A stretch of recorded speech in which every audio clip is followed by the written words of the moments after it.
는 지금까지 하나님의 뜻을 바로에게 전달하는 대사로서의 역할을 해왔죠. 하나님은 모세를 통해서 바로에게 이스라엘 백성들을 해방하라고 명령하셨죠.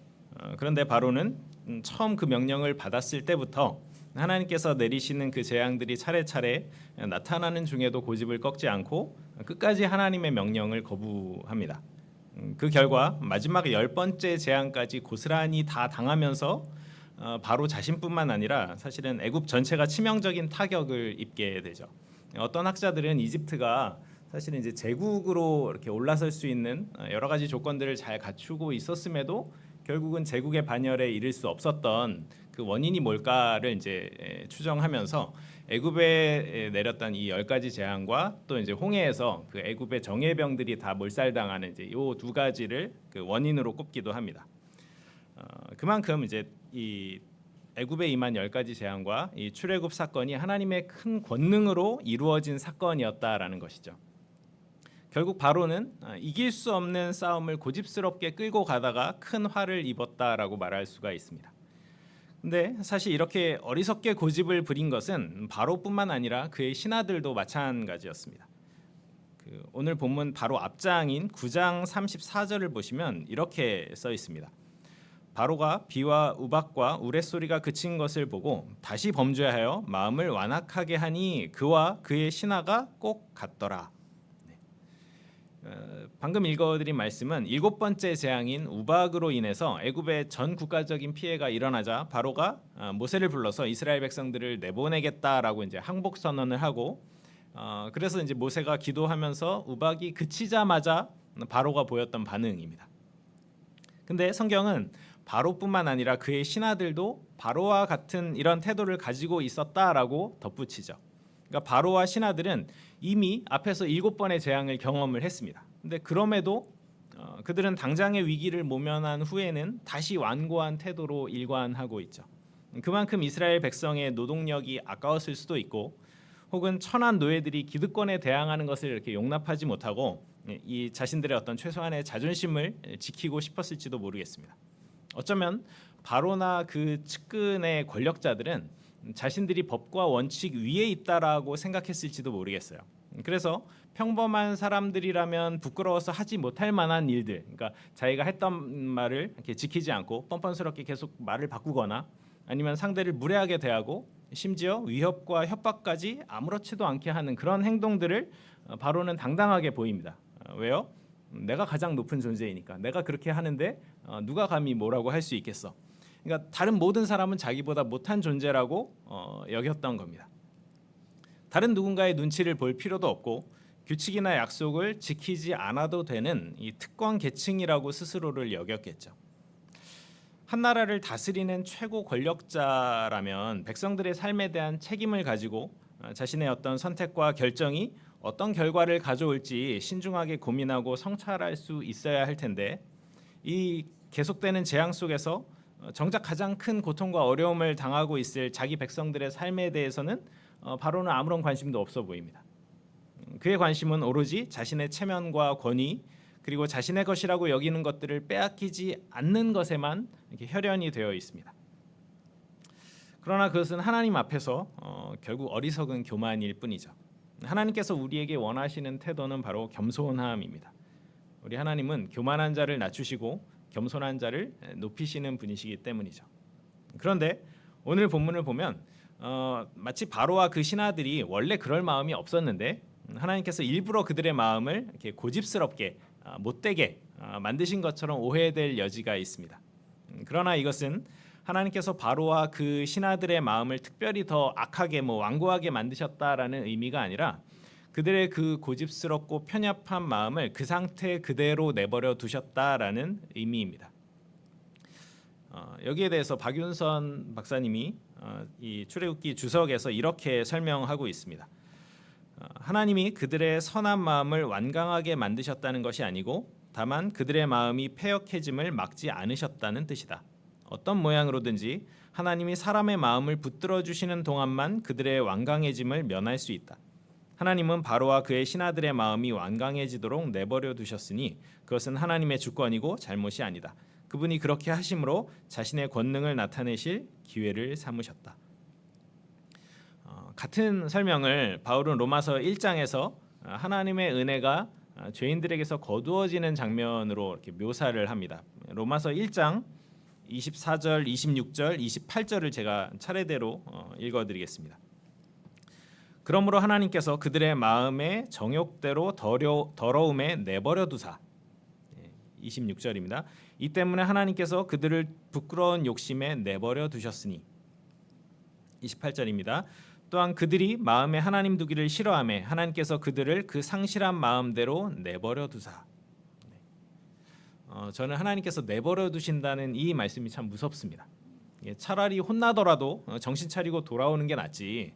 이 하나님이 죄의 길로 향하는 자들을 그냥 내버려 두시면 정말 망하는 거죠. 하나님의 붙들어 주시는 은혜가 없이는 모든 인간의 마음은 사실은 이와 같이 망하는 길로 갈 수밖에 없는 것입니다.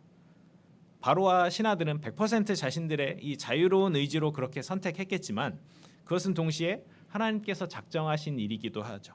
그들의 마음에 개입하지 않으심으로 그들이 어느 쪽으로 갈지를 정하신 겁니다. 우리도 하나님의 은혜가 없었다면 마찬가지 인생이었을 겁니다. 하나님께서 우리 인생에 개입하시고 우리 마음에 친히 찾아오셔서 우리를 하나님의 자녀로 살게 하셨기 때문에 우리가 지금 이 자리에 모여서 함께 예배드리고 구원과 영생을 소망하며 살아갈 수 있는 것이죠.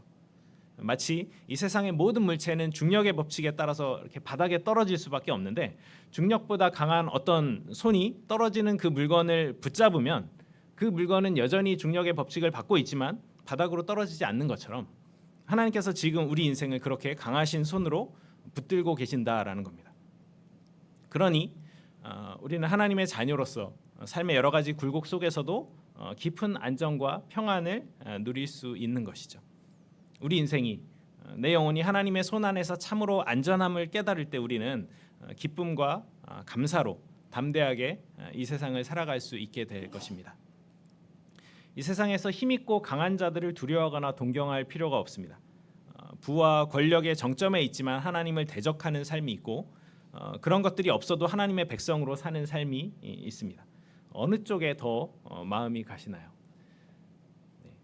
당장은 눈에 보이는 필요와 어떤 풍요로움, 안락함 이런 것들이 더 좋게 보일 수도 있겠지만 바로의 이 비참한 말로를 우리가 생각한다면 우리를 하나님의 백성으로 삼아 주시고 그 나라를 향해 나아가도록 하시는 그 은혜에 감사하게 될 것입니다. 자, 다시 본문 1, 2절을 보시면 하나님께서 바로와 신하들의 마음을 완악하게 하신 이유가 애굽에 내린 이 10가지 재앙을 통해서 하나의 표징을 보여주시기 위함이라고 말씀하십니다. 그렇게 하심으로 바로와 이 신하들은 물론이고 또 이스라엘 백성들로 하여금 그들이 섬기는 하나님이 어떤 분이신지를 분명히 알고 또 그것을 후대에 전해서 하나님에 대한 신앙이 전수될 수 있도록 하시려는 것이죠. 여기 말하는 이 표징이라는 것은 사전적인 의미로는 증거인데요. 문맥에서는 이적과 기사를 의미합니다. 이 표징의 목적은 하나님의 전능하심과 위대하심을 나타내 보이는 것이죠. 즉 애굽에 내린 이 10가지 재앙이라는 이 표징을 통해서 바로와 그 신하들 그리고 이스라엘 백성 모두에게 하나님이 어떤 분이신지를 깨닫게 하고 그분을 경외하고 순종하도록 하는 것이 하나님의 뜻이었다라는 겁니다. 그래서 하나님은 모세를 통해서 다시 한번 이 바로에게 이스라엘 백성을 보낼 것을 명령하시죠. 그런데 우리가 3절을 보면 좀 눈여겨볼 몇 가지 표현들이 있습니다. 첫 번째는 하나님께서 자신을 드러내시는 방식입니다. 이렇게 써 있죠. 히브리 사람의 하나님 여호와께서 말씀하시기를.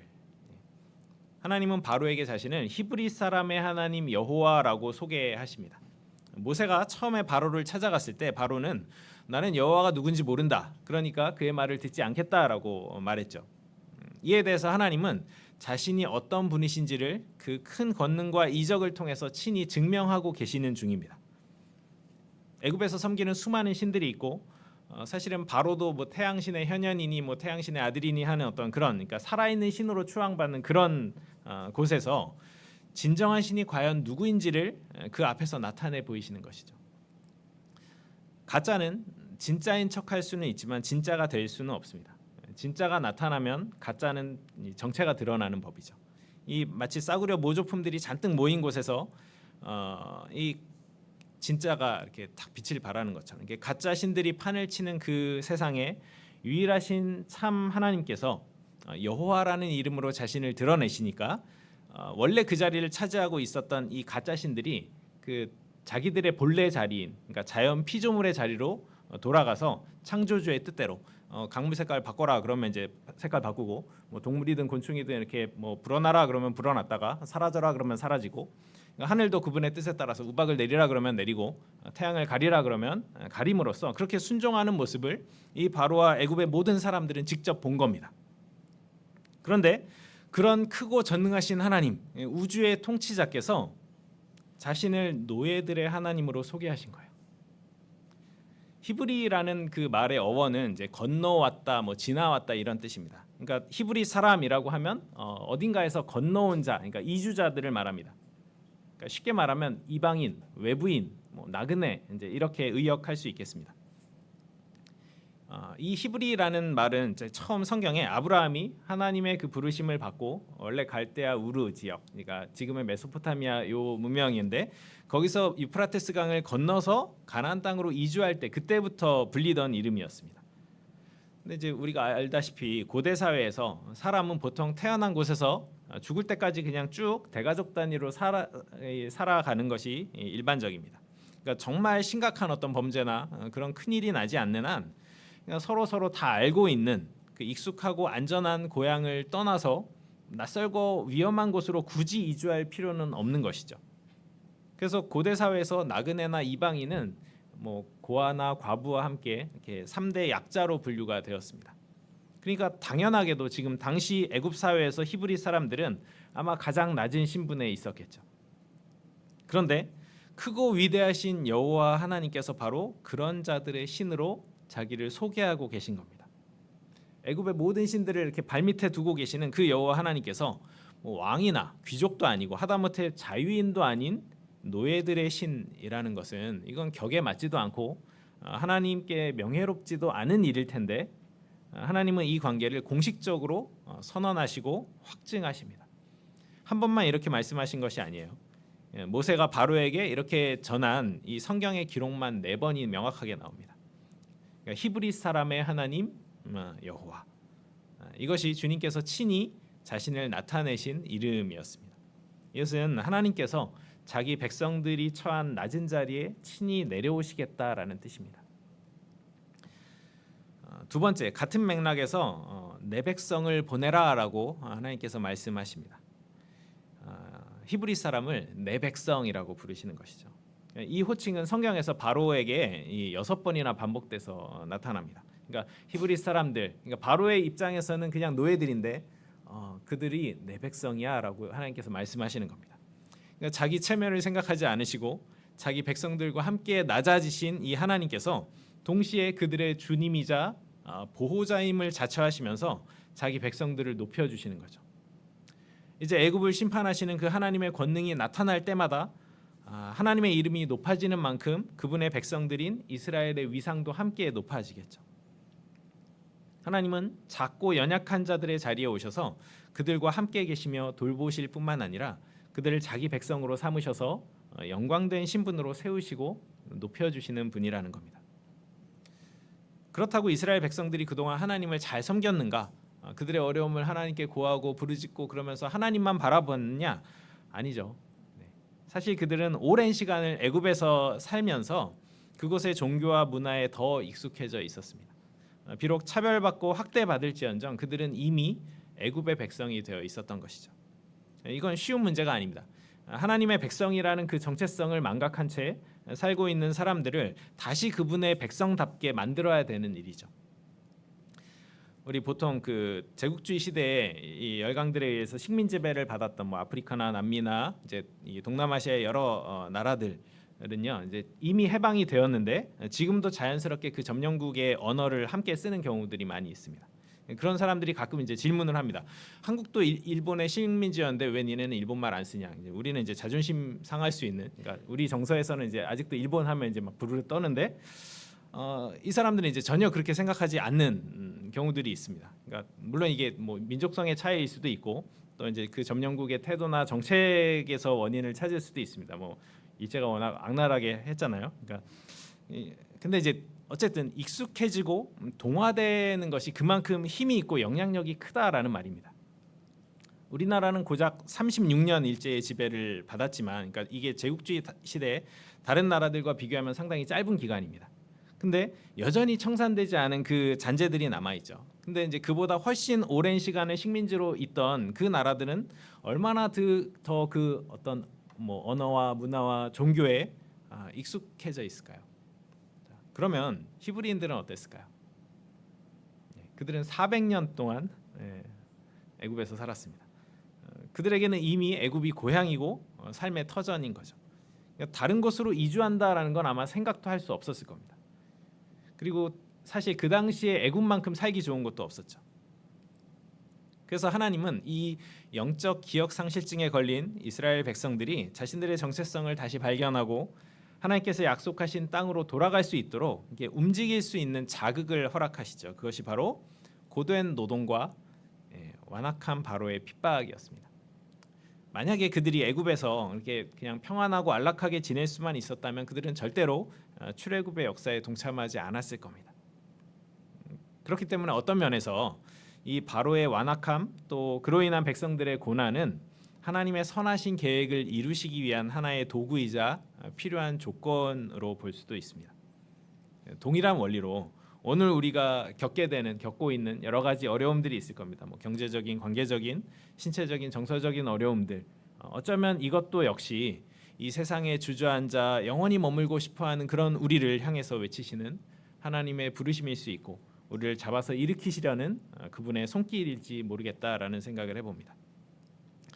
어쨌든 하나님은 고난을 통해서 이스라엘 백성들이 안주하지 못하고 일어나서 벗어나도록 하시죠. 출애굽기 2장 23절부터 25절을 한번 보겠습니다.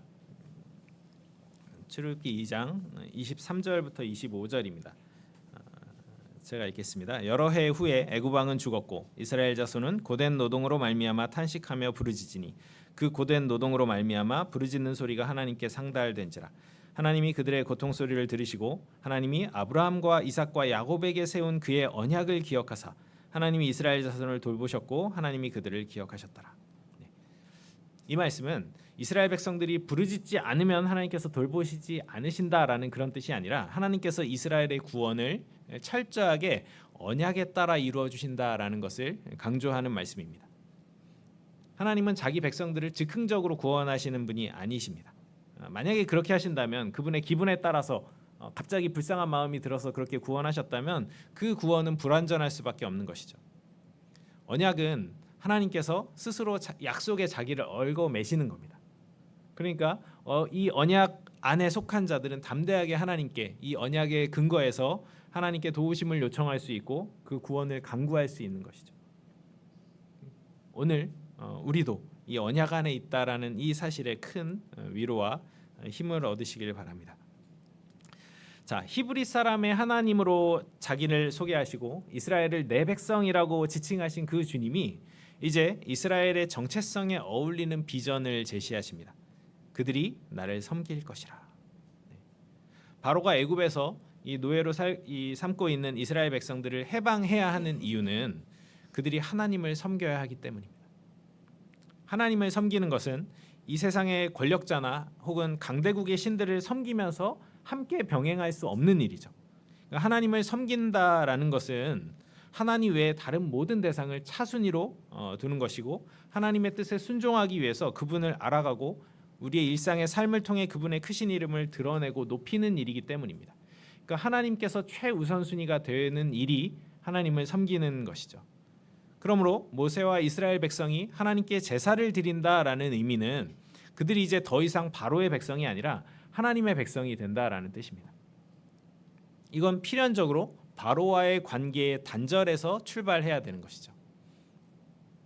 어쩌면 바로도 이것을 알고 있었기 때문에 그렇게 끈질기게 그들을 붙잡은 겁니다. 이 세상은 하나님의 백성들이 하나님을 온전히 섬기기 위해서 이 세상의 가치 체계를 거부하고 세상의 권력과 또 거기서 나오는 풍요와 안락함에 길들여지기를 거부하고 나아가서 세상의 영향력에서 벗어나는 것을 두려워하죠. 그래서 어떻게든 붙잡으려고 합니다.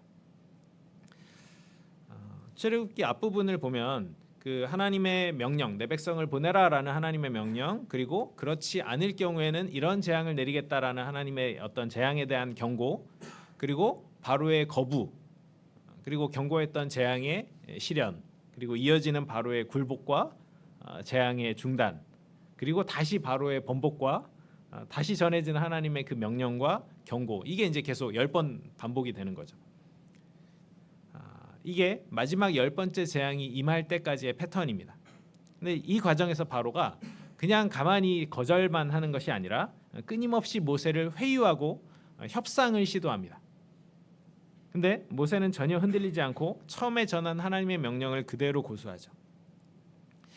우리가 이 과정을 보면서 하나님을 섬기는 진정한 하나님의 백성으로서 넘어서야 되는 그 유혹들이 나타납니다. 이것들을 극복할 때 이스라엘은 진정한 출애굽을 할 수 있는 것이죠. 간단하게 살펴보면 이렇습니다. 출애굽기 8장을 우리가 함께 보겠습니다. 8장 8절부터 보겠습니다. 처음에 모세가 바로 앞에서 하나님의 명령을 전할 때만 해도 바로는 아주 기고만장하죠. 여호와가 누구냐? 이제 막. 근데 겨우 두 번째 재앙, 그러니까 개구리 재앙이죠. 두 번째 재앙만에 8장 8절을 보시면 바로가 항복을 선언합니다. 이렇게 써 있죠. 바로가 모세와 아론을 불러 이르되 여호와께 구하여 나와 내 백성에게서 개구리를 떠나게 하라. 내가 이 백성을 보내리니 그들이 여호와께 제사를 드릴 것이니라. 바로가 만약 지금 한 말을 그대로 지켰다면 하나님의 재앙도 두 번째에서 그쳤을 겁니다. 근데 이거는 당장의 위기를 모면하기 위한 거짓된 굴복이었다라는 것이 곧바로 15절에서 드러납니다. 15절은 이렇게 나와 있습니다. 그러나 바로가 숨을 쉴 수 있게 됨을 보았을 때에 그의 마음을 완강하게 하여 그들의 말을 듣지 아니하였으니 여호와께서 말씀하신 것과 같더라. 그러니까 바로는 급한 위기를 벗어나자마자 금세 마음이 바뀝니다. 하나님은 이미 바로가 그렇게 반응할 것을 아셨죠. 근데 이걸 통해서 우리가 힘이나 현상에 굴복해서 마지못해 하는 순종은 끝까지 지속되지 못한다라는 것을 확인할 수가 있습니다. 일시적인 순종은 진정한 순종이 아닙니다. 마찬가지로 일시적인 회개도 진정한 회개가 아니죠. 하나님께서 애굽에 행하셨던 것 같은 그런 큰 권능과 역사를 지금 대한민국 한복판에서 행하시지 못하리란 법이 없죠. 하나님 하실 수 있는 분입니다. 예를 들어서 이제 통일교 교주가 검찰 조사 받고 나오다가 이렇게 갑자기 번개를 맞아서 죽는다거나, 신천지 그 교주가 이렇게 갑자기 뒷목 잡고 이렇게 쓰러져가지고 이렇게 풍이 왔다거나, 그럼 누가 감히 이단에 빠지겠습니까? 우리 목사님 말고 이제 좀 이름 비슷한 분 있잖아요. 이제 그 하나님 앞에서 까부는, 그러니까 그분 갑자기 길 가는데 막 수박만한 우박이 떨어져가지고 이렇게 머리에 맞고 이렇게 어떻게 됐다. 그러면 누가 감히 그 사람을 추종하고 따를 수 있겠습니까? 근데 이제 하나님께서 그렇게 하지 않으시는 이유는 우리를 공포로 다스리시는 것이 그분의 뜻이 아니기 때문이죠. 마찬가지로 예수님께서 우리의 마음을 억지로 이렇게 문을 잡아 뜯어서 들어오실 수 있죠. 그럴 만한 권능과 능력과 권세를 가지셨어요. 그러실 수 있는 자격이 있는 분이에요. 근데 그렇게 하지 않으시고 겸손하게 밖에서 문을 두드리시며 우리의 선택을 기다리시는 이유는 우리가 자발적이고 기꺼운 마음으로 문을 열고 주님과 자유롭게 교제하기를 원하시기 때문이죠. 바로는 처음부터 하나님께 순종할 마음이 없었죠. 그래서 당장 급한 위기만 모면하면 된다라는 그런 마음으로 일관합니다. 근데 이것이 참으로 어리석고 미련한 행동이라는 것을 우리는 성경을 통해서 알고 있죠. 8장 25절을 보면 이 네 번째 재앙인데 바로가 일종의 조건부 허락을 제안합니다. 이렇게 써 있죠. 바로가 모세와 아론을 불러 이르되 너희는 가서 이 땅에서 너희 하나님께 제사를 드리라.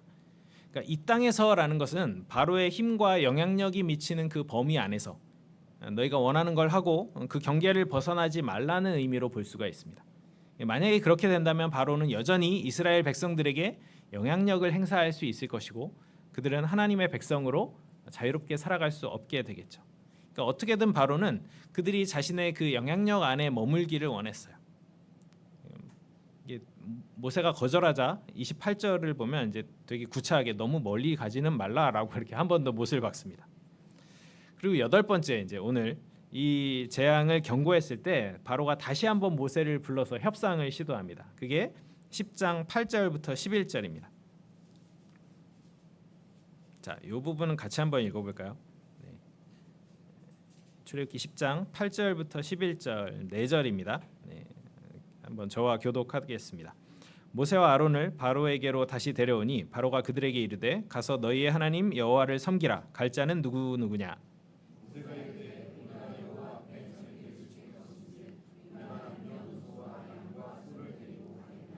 바로가 그들에게 이르되 내가 너희와 너희의 어린 아이들을 보내면 여호와가 너희와 함께함과 같으니라. 보라, 그것이 너희에게는 나쁜 것이니라.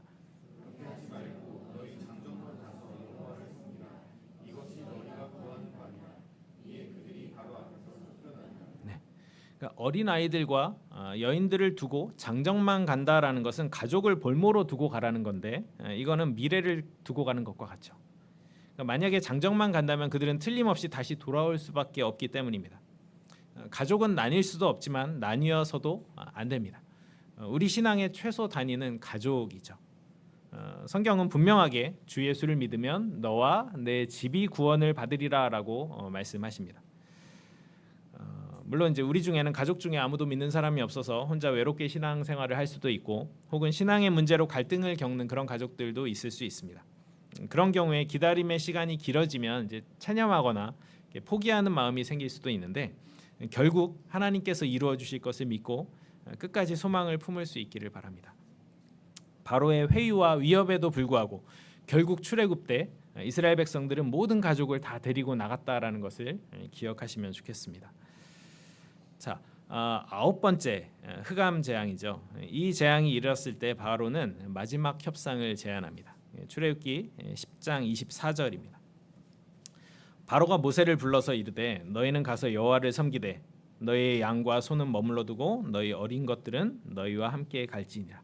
지금 바로가 이제 계속해서 후퇴를 하다가 이제 마지막 이 마지노선을 정하고 그래도 이건 안 돼라고 이렇게 붙잡는 게 양과 소, 이게 한마디로 재산입니다. 재산과 소유가 없을 때 불편하고 불안할 수 있죠. 그리고 이제 장기적으로 생활하는데 어려움이 생길 수도 있습니다. 근데 그런 것들보다 더 근본적인 이유는 하나님의 백성에게는 재산을 비롯해서 모든 것이 하나님의 것이기 때문입니다. 하나님은 우리의 모든 것을 원하시죠. 이 말은 우리가 전 재산을 막 헌금해야 된다 이런 의미가 아니라 내가 가진 모든 소유를 하나님께서 맡기신 것으로 여기고 지혜롭고 충성스럽게 관리해야 한다라는 뜻입니다. 모세는 바로의 이 제안에 이렇게 대답을 합니다. 우리가 하나님께 제물을 드려야 되는데 이 목적지에 이를 때까지 어떤 것을 드려야 될지 모르기 때문에 우리가 다 가져가야 된다. 근데 이게 어떻게 보면 핑계처럼 들리기도 하는데 우리의 영적 생활에 중요한 통찰을 주기도 합니다. 그건 뭐냐? 하나님께서 우리의 어떤 것을 언제 어떻게 사용하실지 알 수 없다라는 거죠. 재산이든 시간이든 봉사든 우리는 하나님을 위해 우리가 가진 것을 드려야 될 때가 있습니다. 그러므로 주님을 위해서 내가 가진 것을 잘 개발하고 준비해 두는 것이 중요하죠. 그리고 그렇게 준비한 것을 주님이 원하시는 때에 기꺼이 내어드릴 수 있도록 깨어 있는 것도 역시 중요할 겁니다. 말씀을 정리하겠습니다. 이 참으로 끈질기고 집요한 바로의 이 회유와 유혹을 보면서 하나님의 백성으로서 하나님을 섬기기 위해 우리가 피하고 넘어서야 되는 것들이 참으로 많다라는 생각을 해봅니다. 마찬가지로 죄의 유혹도 집요하죠.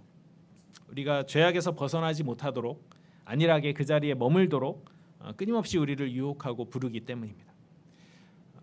동시에 이 바로의 회유는 우리에게 제자의 삶에 대한 통찰을 주기도 합니다. 제자는 타협하지 않고 적당히 만족하지 않습니다. 하나님의 백성들이 약속의 땅에 있어야 하듯이 제자는 주님이 부르신 자리에 주님이 기뻐하시는 모습으로 있어야 하는 것이죠. 이스라엘 백성들이 모세를 따라서 완전한 출애굽을 할 수 있었던 것은 하나님께서 바로와 같이 그들을 그냥 내버려 두지 않으시고 은혜를 베푸셔서 모든 상황을 준비하시고 인도하셨기 때문입니다. 애굽의 재앙을 내리고 모세를 바로에게 보내서 말씀을 전하게 하시고 백성들이 가족들과 재산을 하나도 잃지 않고 나오게 하셨습니다. 이 모든 과정에서 백성들이 거들거나 주도한 일은 아무것도 없었죠. 그들은 그저 하나님께서 시작하시고 완성하신 그 길을 따라서 애굽을 나오기만 하면 되었습니다. 이것이 은혜이고 구원입니다. 우리도 마찬가지죠. 우리의 구원을 위해서 우리가 한 것은 아무것도 없습니다. 그러니 우리는 감사와 기쁨으로 우리에게 주어진 이 믿음의 길을 타협하지 말고 머물러 있거나 돌아서지 않고 주님과 함께 걸어가야 할 것입니다. 그렇게 끝까지 함께 걸어가는 우리가 되길 주님의 이름으로 축복합니다. 네, 찬송가